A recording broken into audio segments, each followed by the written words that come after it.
Welcome to Three, a show about Federer, Nadal, and Djokovic. I'm Gill Gross, joined by my co-host Joel Drucker and Amy Lundy. And Joel, you made a very funny comment before we came on that our show was nearly amputated.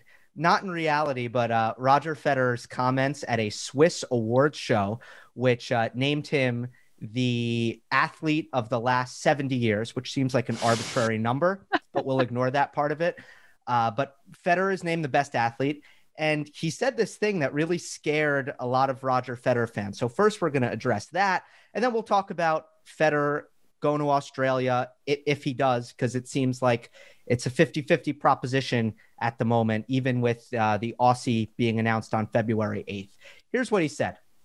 He said, quote, "I stand here tonight with an incredibly good feeling and share that with all of you. I hope there is still something to see from me next year, but if that was it, it would have been an incredible ending for me at these sports awards."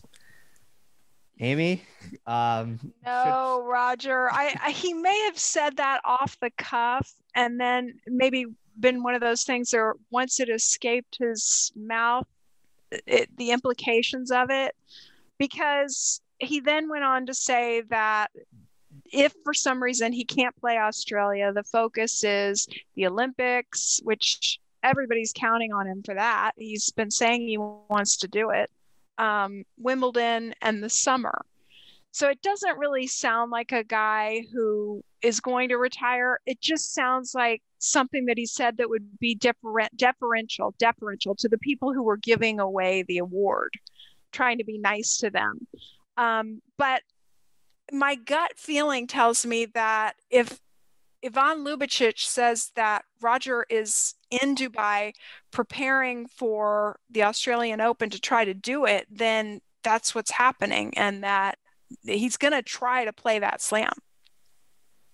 The next words out of Federer's mouth was, "but it goes on." So I think this was a bit of a case of like out of context Twitter freakout quote. But you're right. The news today, it seems like Lubicic has confirmed that Federer is going to train in Dubai. So now we do look ahead to the Australian Open. Federer's not retiring, so I think everyone can calm down about that. But it does seem he's behind schedule for the Aussie.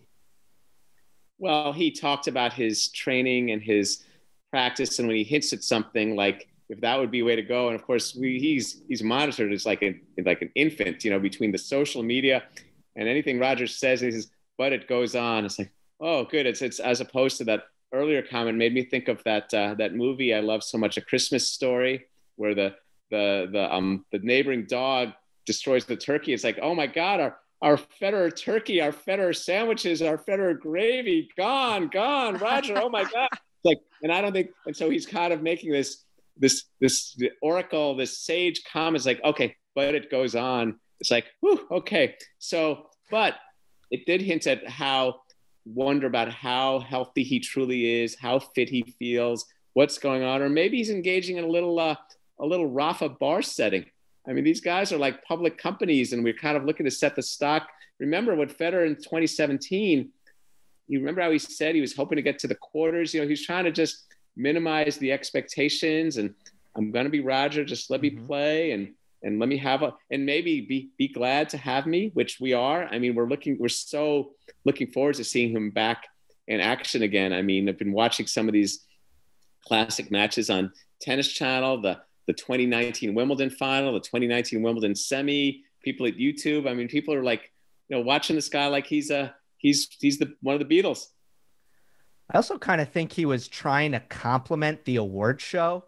Yeah. I think that's kind of another way to look at this is what a high compliment is. If this is the last thing I do, I will be content. Right. So yeah, I don't think it's that big a deal. I think it was it a snub to the Laureus people, or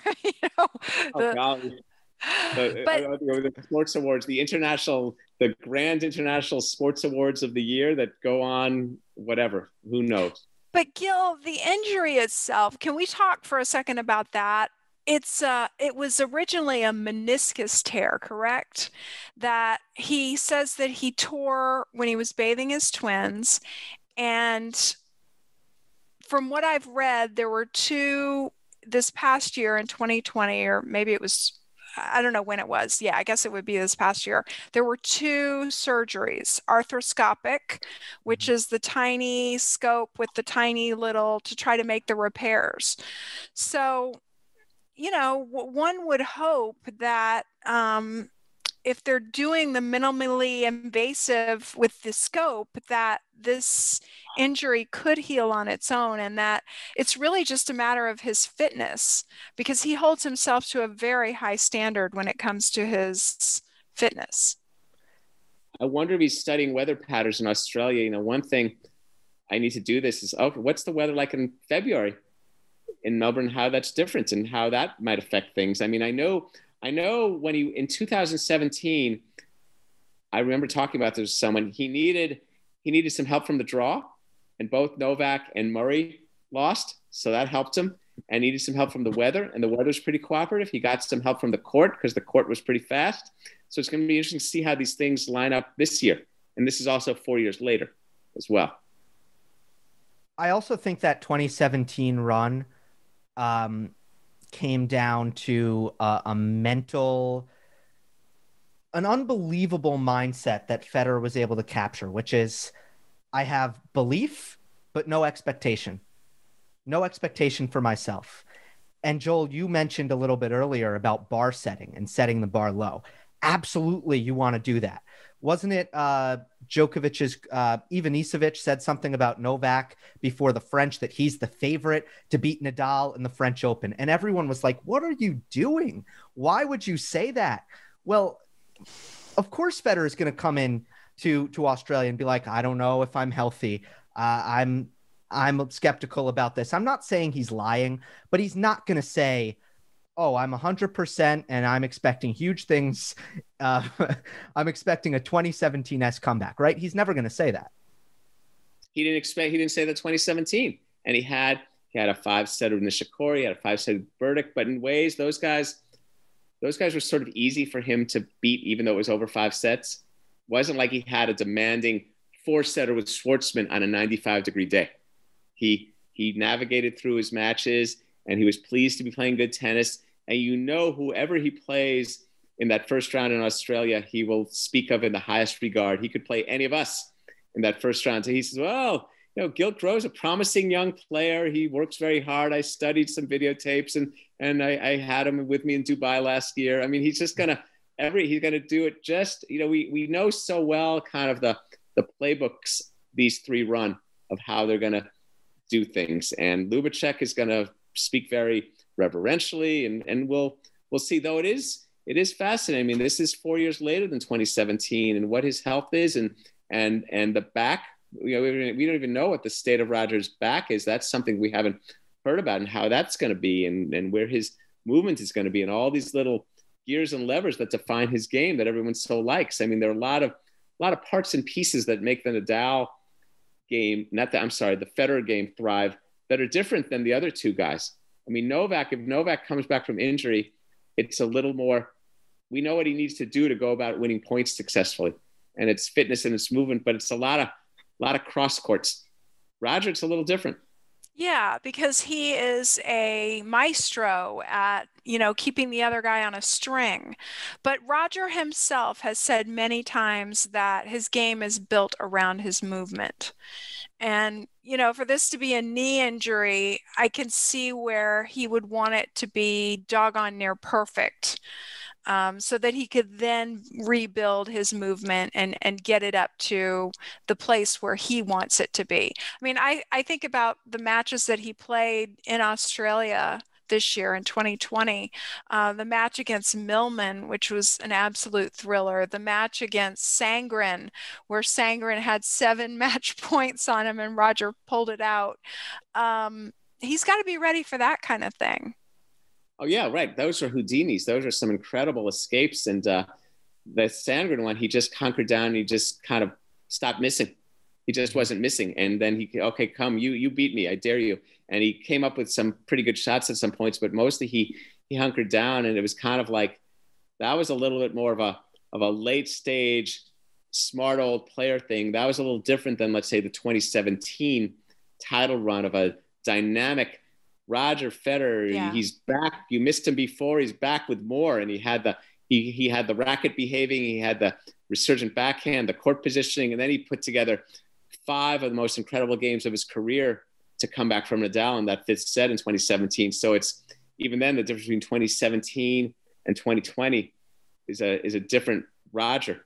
So again, we're all very curious about the 2021 Roger. And again, he hints at how he wants to be in shape for the Tokyo and the Wimbledon. So he's trying to manage it. He's got to be 100%, but it was so clear in last year's Aussie that he wasn't 100%. And that's why he had to scrap and claw to get through guys like Millman and Sandgren. But I feel like what we saw more broadly after, distance elapsed from that 2017 comeback. And it wasn't just Australia. He came out of the gates, won Indian Wells, and had an incredible start to the year. You lose in the final of Miami.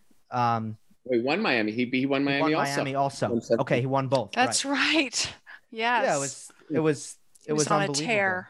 Yeah. Well, that's why I eventually reclaimed the number 1 ranking for a little bit subsequently, but not that year, but down the road, he wins Wimbledon without losing a set.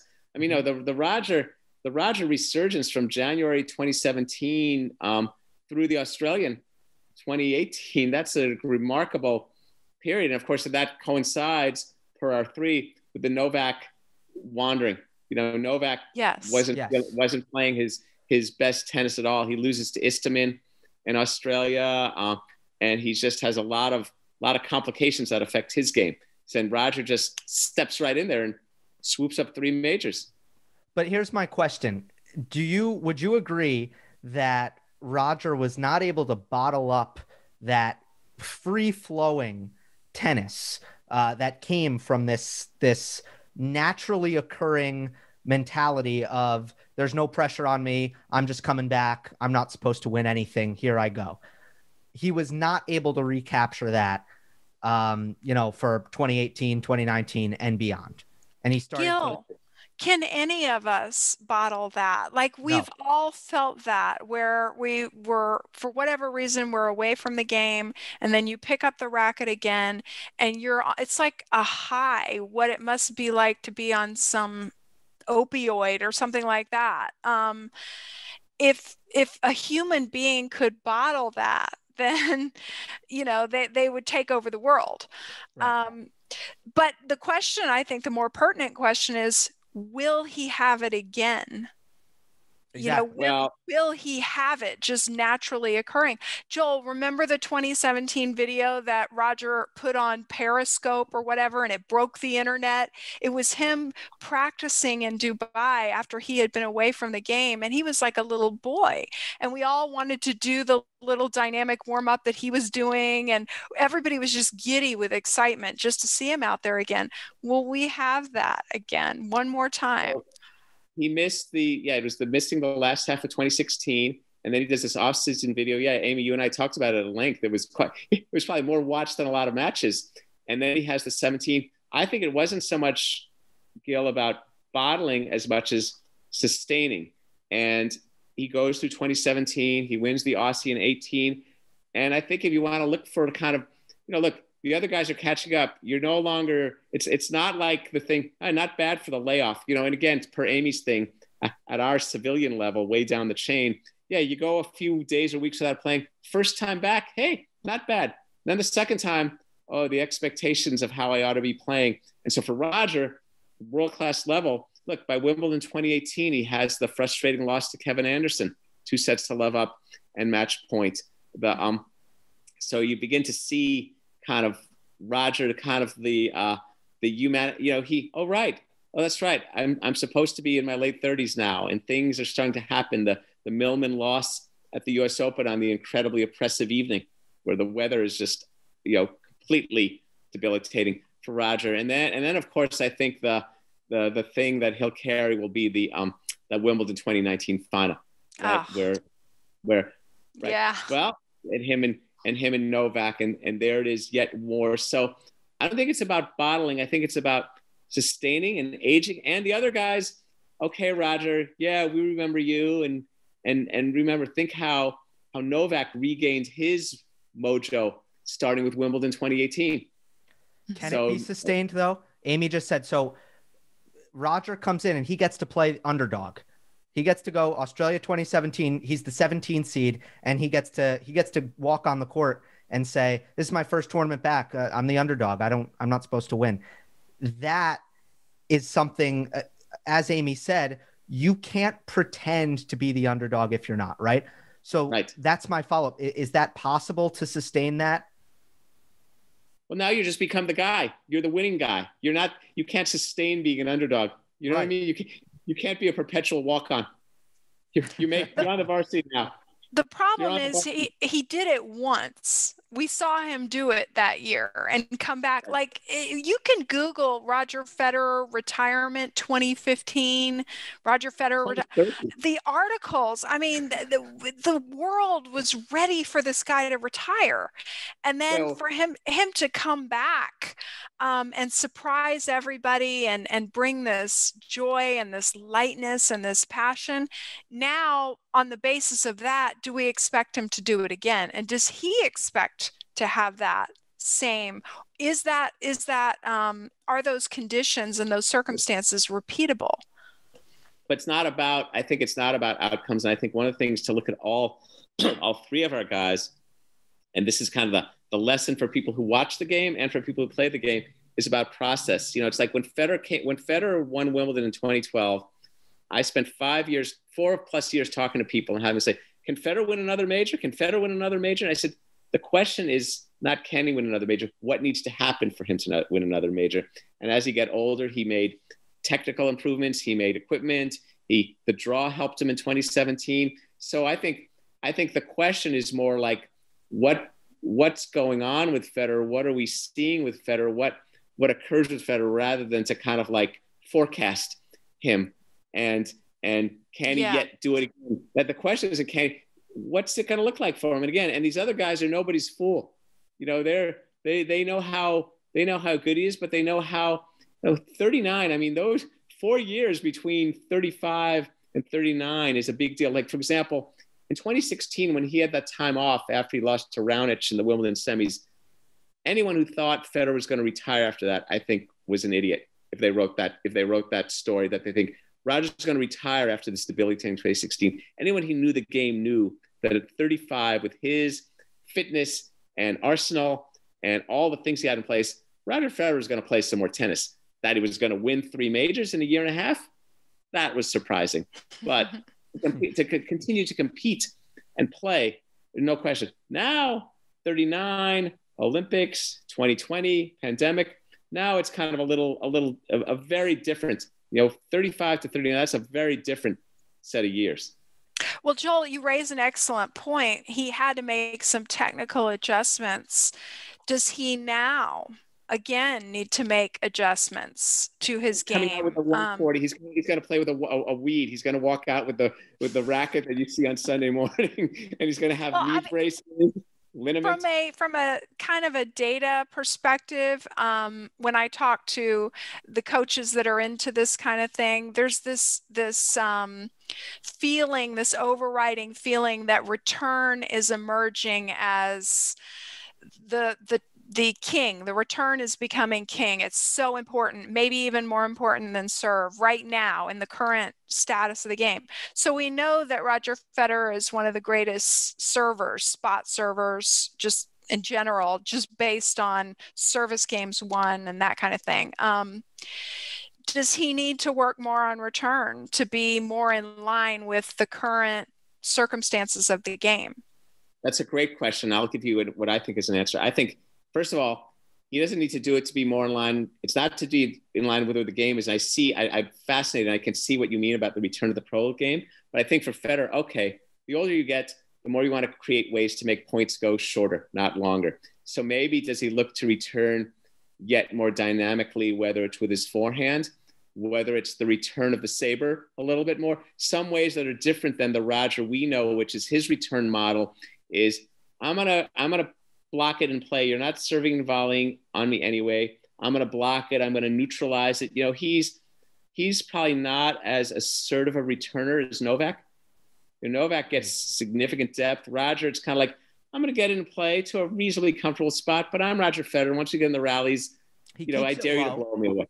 Right. Keeps it low, kind of the chip, the block, kind of a little. So maybe the thing has been, maybe do second serves give us an opportunity to be a little more dynamic, to shorten point length, to shorten match length, hold, maybe hold instead of 89%, you hold 94%, that too, because he is a great hold, right? So maybe that's it.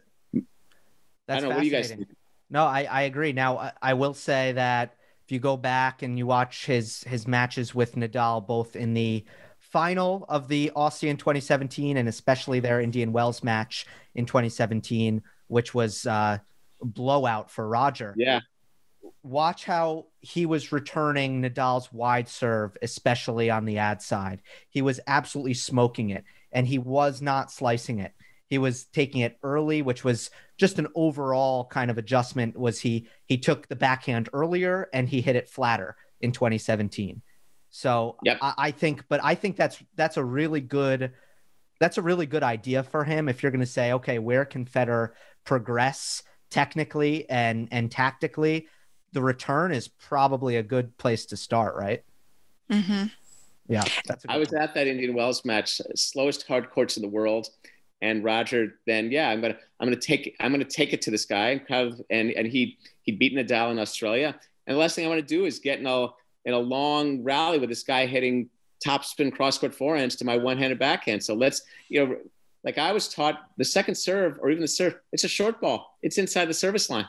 So go after it. It's arguably an approach shot opportunity if you know what you're doing and you can make the proper anticipatory guesses. So maybe that's it. I think you're onto something, Amy, with the return being the kind of the point of entry for Roger. Yeah, and that's maybe what's happening is that's where the men at least are, and to the women to some extent, that's where they are taking control of the point.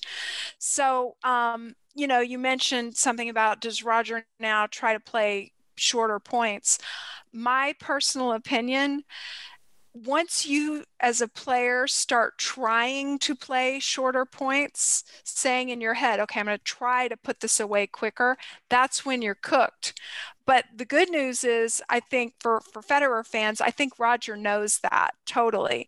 Based on something I said several podcasts ago, I asked him about playing shorter points in a press conference, and he said, yes, I like to play shorter points. That's my style. However, you must always be willing to play the longer point.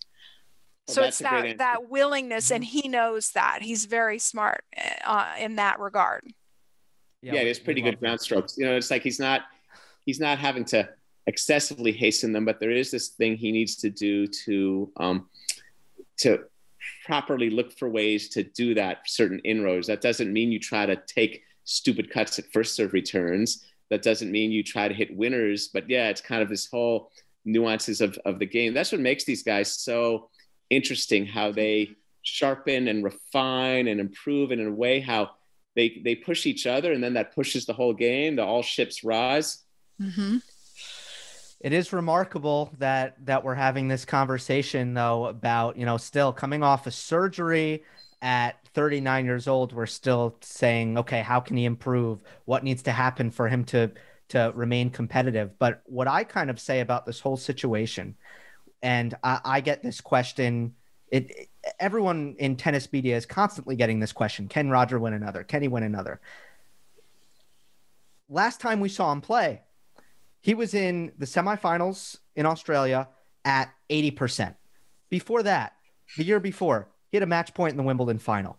So all he needs to do is, I'll use the word that you used earlier, Joel, all he needs to do is sustain and stay in the mix, and he's right there. And that's great news. What is it going to be? Who knows? Can he do it? Who knows? But I'm looking at this situation as, I'm going to give Roger the benefit of the doubt heading into 2021, because he deserves that based on last time we saw him on the court. But the performance is there. Tell your friends, Gill, who asked you that question, that they're asking you the wrong question. And the question is, what needs to happen for him to win one? Can he win one is an outcome question that nobody knows the answer to. What occurs is the fun question, you know, how it goes on and what that's where we come in. You know, tell it we you know, yeah, my tennis buddies can he win one? Like they're going to Las Vegas and they want to know how much they should put down on it. Yeah, whatever. But how? What goes on? And that's kind of interesting. I mean, and we'll see, and people will be looking, and it's like, it's God, we see a practice video, a practice picture.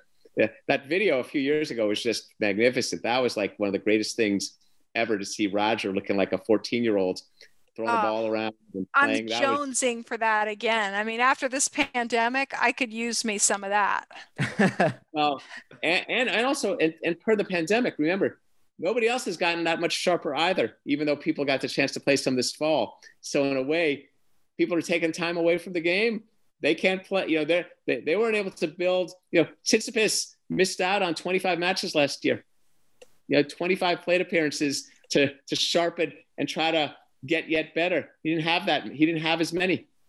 Bingo. Everyone talked about how this pandemic is horrible for the old guys. No, it's horrible for the young guys. This is their time to develop. Yeah. Right. So they missed out. They're like students who have semesters, you know, interrupted, like you, Gill, right? Remote learning. That's right. A little harder to do if you're a competitive athlete, though. Absolutely. All right. Well, I'm glad that we got Federer his airtime, because he hasn't been playing, and a lot of our talk has been about Djokovic and Nadal. It is good to bring in the third member of our big three on today's episode of 3. Remember to like the video, subscribe, leave a comment on YouTube. We're available on all podcast platforms. Leave a rating and review on iTunes. That is always greatly appreciated. And we will see you next time on the next episode of 3.